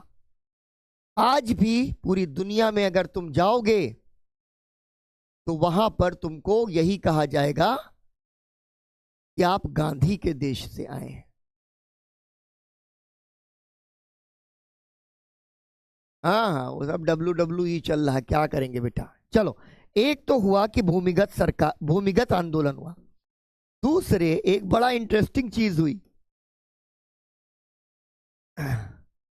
समानांतर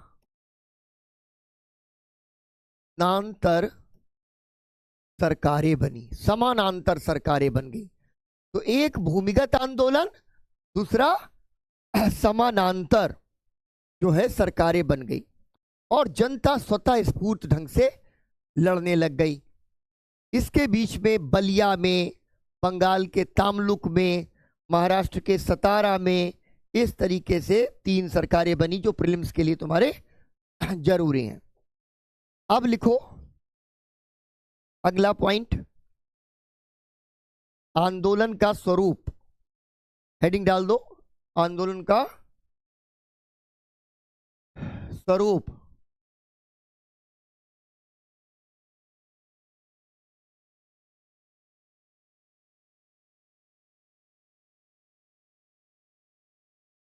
क्या चल रहा है ये?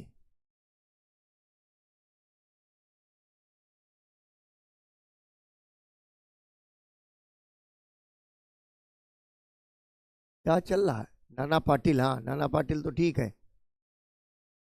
जयदेव सिंह, मुझे 5 मिनट दे देना प्लीज सर। अरे कैसे 5 मिनट?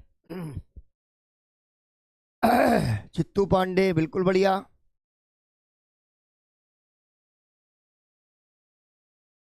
अंग्रेज बहुत ढीठ थे। अब भाई, अब तो बहुत चर्चा चल रही है, तो फिर से एक बार बंद। चलो लिखो, आंदोलन का स्वरूप। भारत छोड़ो आंदोलन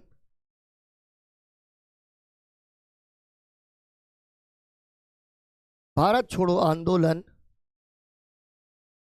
नेतृत्वहीन आंदोलन बन गया।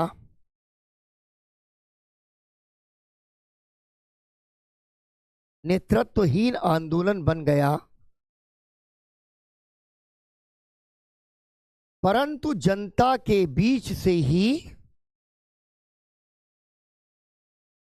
परंतु जनता के बीच से ही स्थानीय नेतृत्व निकलने लगा। स्थानीय नेतृत्व निकलने लगा।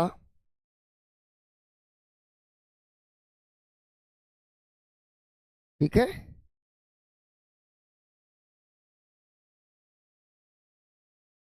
भूमिगत आंदोलन, भूमिगत आंदोलन और समानांतर सरकारें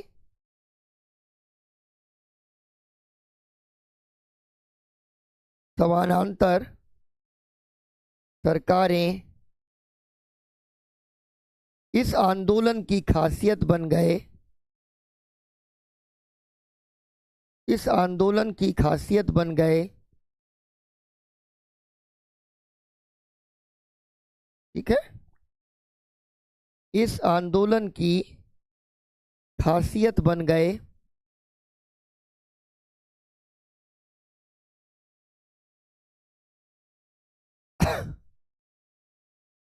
कुछ नेता जो जेल से बच गए, कुछ नेता जो जेल से बच गए, वे वे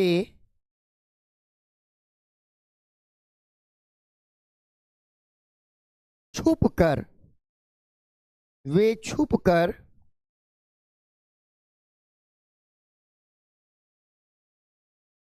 काम करते रहे,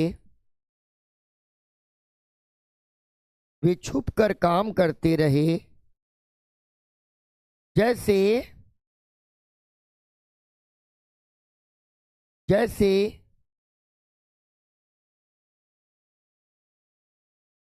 बंबई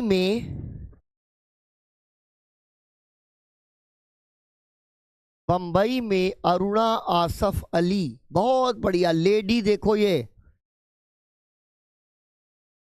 महिलाएं हैं जो लड़ रही हैं। जैसे बंबई में अरुणा आसफ अली, इन पर एक बहुत बढ़िया पिक्चर भी बनी है, बहुत बढ़िया फिल्म है। नाम मैं भूल रहा हूं, तुम लोग डालोगे अरुणा आसफ अली फिल्म तो आ जाएगा। अरुणा आसफ अली ने छुपकर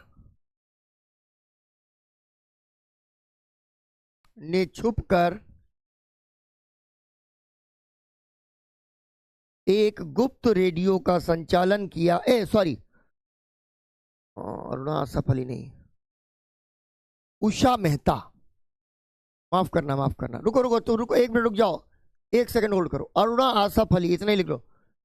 अरुणा आसफ अली ने छुपकर बंबई में, उनका भी नाम है तो वही वाला सेंटेंस लिख लो, बंबई में तिरंगा झंडा फहराया, छुप कर गई ये कि अंग्रेजों को पता ना चले। और खास बात है कि इसमें सब औरतें औरतें गईं। तिरंगा झंडा फहराया। अगला पॉइंट,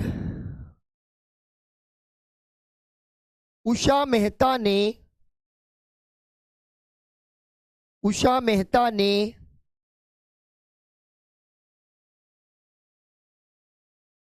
बंबई में एक गुप्त रेडियो चलाया, बंबई में एक गुप्त रेडियो चलाया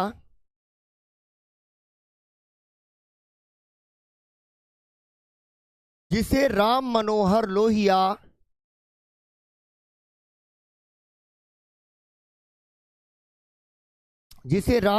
लोहिया रोज संबोधित करते थे।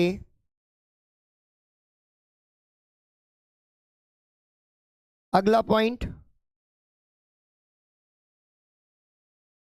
छात्रों, मजदूरों और किसानों, छात्रों मजदूरों और किसानों की जबरदस्त भागीदारी रही।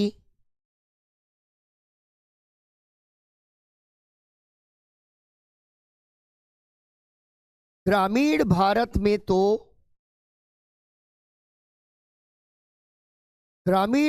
में तो जैसे विद्रोह ही हो गया, जैसे विद्रोह ही हो गया।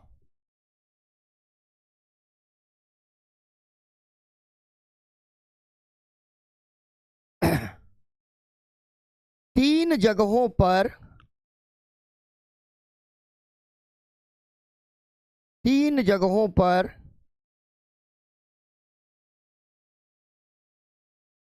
अंग्रेजों को हराकर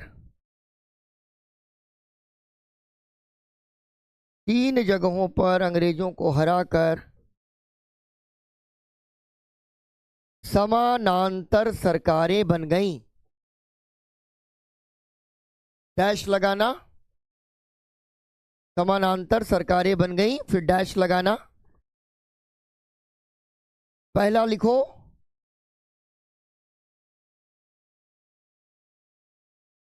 बलिया, पहला लिखो बलिया, बुलेट पॉइंटर में इसको हेडलाइन जैसा बना देना, बलिया।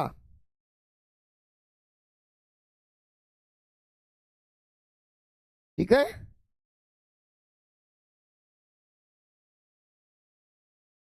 ब्रैकेट में लिखो अगस्त 1942, सबसे पहली सरकार यही बनी है, अगस्त 1942।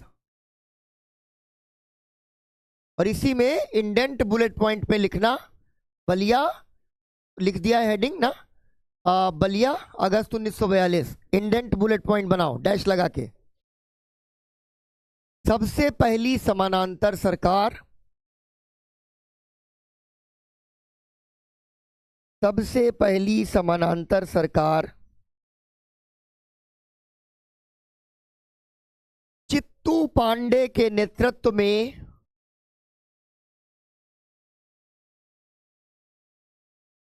चित्तू पांडे के नेतृत्व में बलिया में गठित हुई।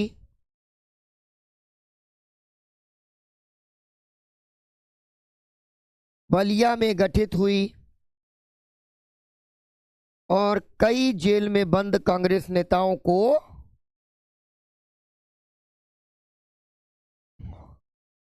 कई जेल में बंद कांग्रेस नेताओं को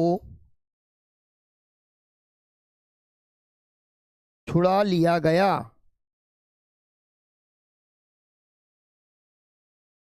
ठीक है, अगला, अगला लिखो मिदनापुर स्लैश तामलुक, मिदनापुर स्लैश तामलुक। बलिया कहाँ है? उत्तर प्रदेश। और मिदनापुर या तामलुक कहाँ है? बंगाल। ठीक है, इंडेंट बुलेट पॉइंट दिसंबर 1942, दिसंबर 1942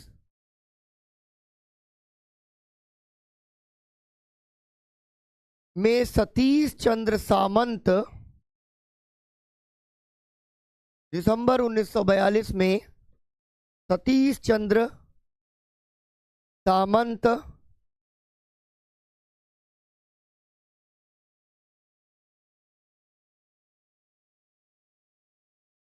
के नेतृत्व में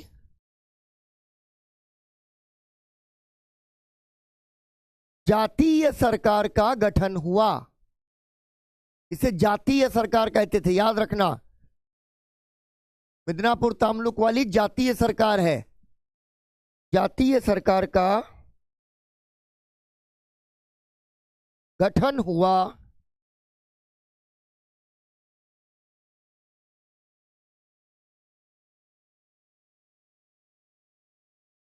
यहां विद्युत वाहिनियों आदि का गठन किया गया, विद्युत वाहिनियों आदि का गठन किया गया।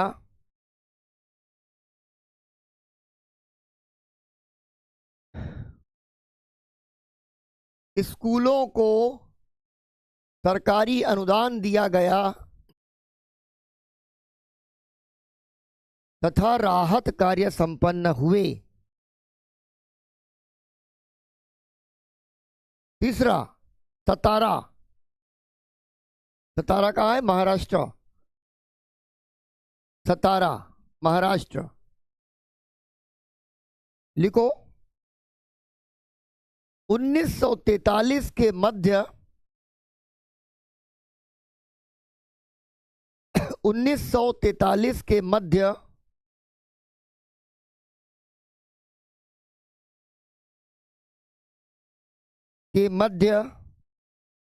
YB चौहान, चौहान यहां वाला चौहान नहीं है, ये ऐसे मत लिखना, ये है YB चौहान, ठीक है, मराठा YB चौहान, नाना पाटिल, YB चौहान नाना पाटिल आदि के नेतृत्व में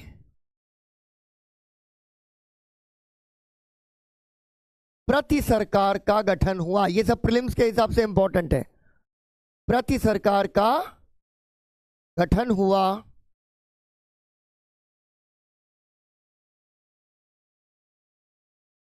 गांवों में लाइब्रेरियां खोली गईं।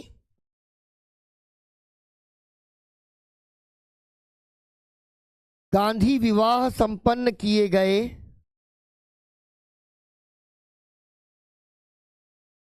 गांधी विवाह संपन्न किए गए और न्यायदान मंडल, जहां पर कचहरी वचहरी सब खत्म, न्यायदान मंडल बनाए गए तथा दान मंडल गठित हुए। अब देखो अगला पॉइंट, मुस्लिम लीग, हिंदू महासभा, मुस्लिम लीग, हिंदू महासभा और कम्युनिस्ट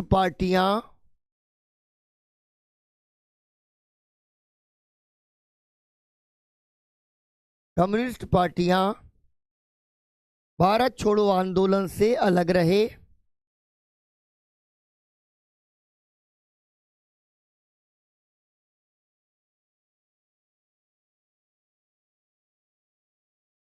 डॉक्टर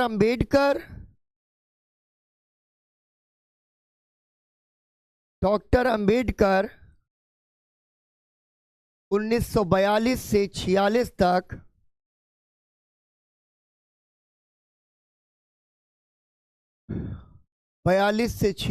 तक वायसराय की कार्यकारिणी परिषद में रहे।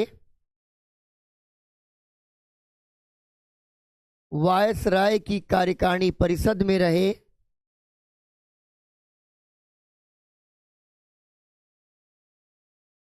दक्षिण भारत में पेरियार आदि ने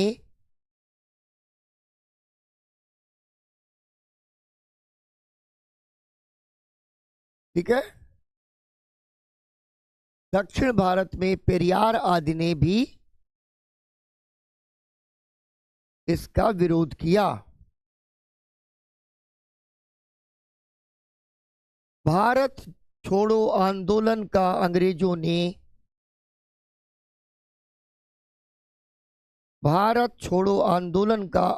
ने क्रूर दमन किया।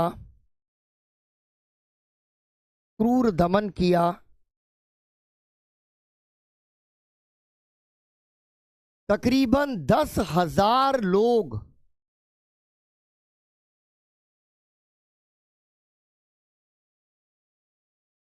तकरीबन या लगभग 10,000 लोग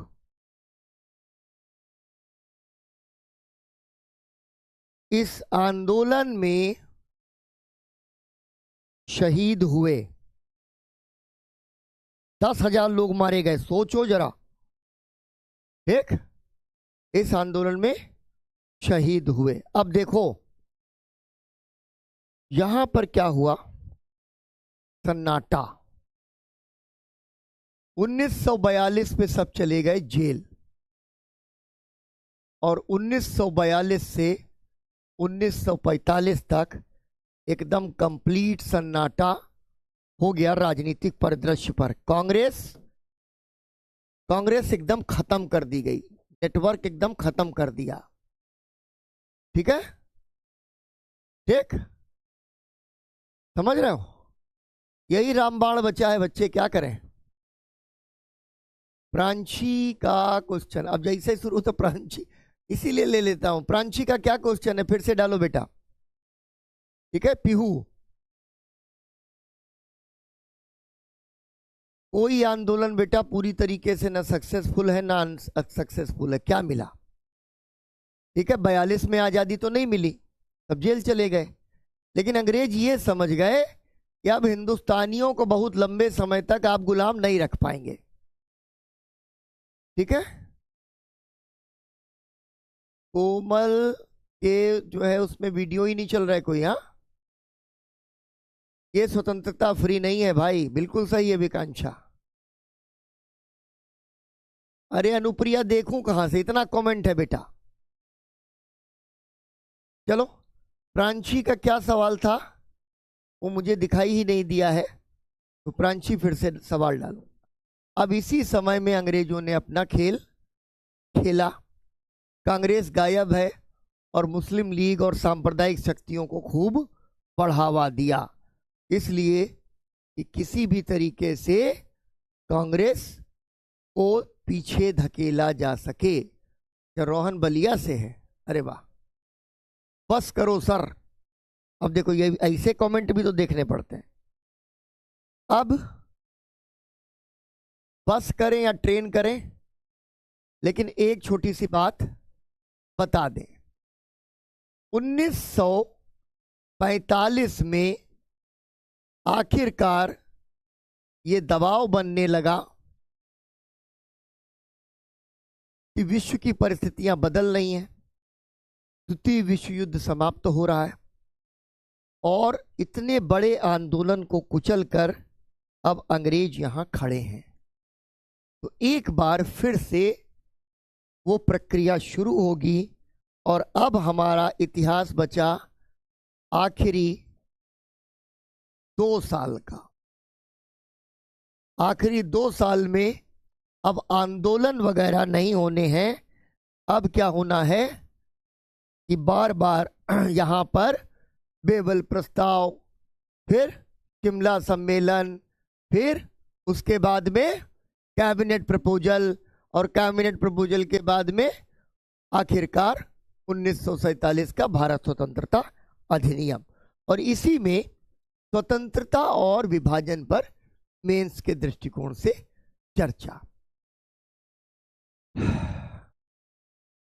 बिल्कुल पूरी तरीके से जनता द्वारा चलाया गया। समाजवादियों ने बहुत भूमिका निभाई इसमें। बागी बलिया और बलिया की बाटी चोखा बहुत बढ़िया होता है भाई, हमको तो बलिया का बाटी चोखा बहुत बढ़िया लगता है। हम कभी भी गए हैं तो लोगों ने हमको खिलाया, बहुत मजेदार है।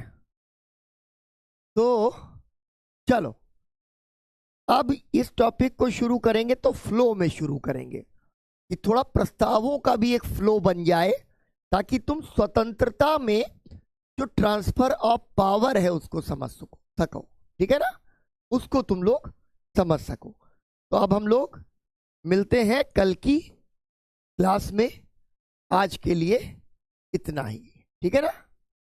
सब आएगा, सब आएगा, वो भी आएगा, लियाकत देसाई भी आएंगे, राजगोपालाचारी भी आएंगे, लेकिन ये सब पार्टीशन के संबंध में आएंगे। ठीक।